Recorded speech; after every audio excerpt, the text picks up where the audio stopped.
pushing this according to their timetable, but realistically, what kind of time frame do you expect?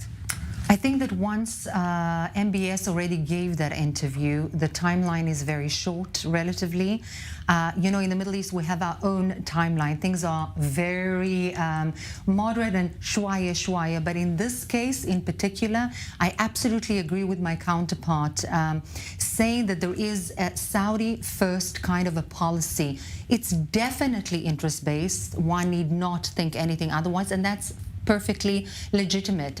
And Saudi Arabia is making no secret. It has a very, very long list of demands from Israel, but mainly from the United States.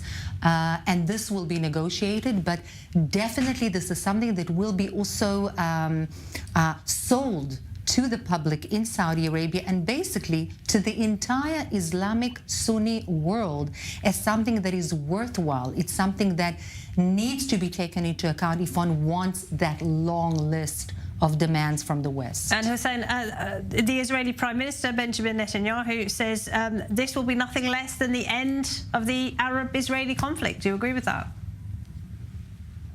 Well, I think it'll be huge. I think we will hear many voices coming out and speaking in favor of peace, many Arab voices, that is. But I don't think that this will just put an end to everything. Even the Saudis, the way they look at this, this is modeled after the Abraham Accords. They're saying, okay, we will get to normalization and peace with Israel. This does not prejudice whatever situation there is between the Palestinians and the Israelis. So the point here is that we will sign peace, but this does not necessarily affect what's going on in the West Bank or in Gaza. And I think this makes perfect sense.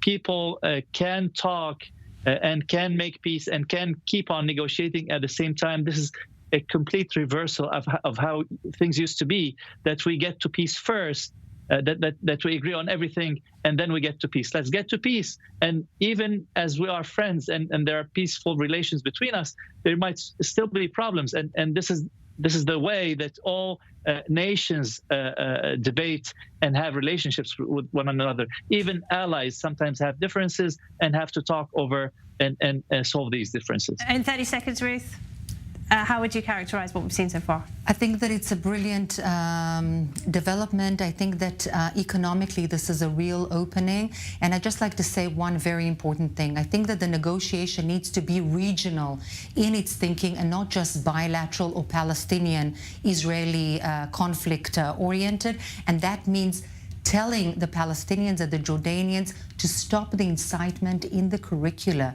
which is part and parcel of this package. This is very, very important for the stability of the region for everyone. Ruth Wasserman-Landa and Hussain Abdul-Hussain, thank you to you both. We're taking a short break. When we come back,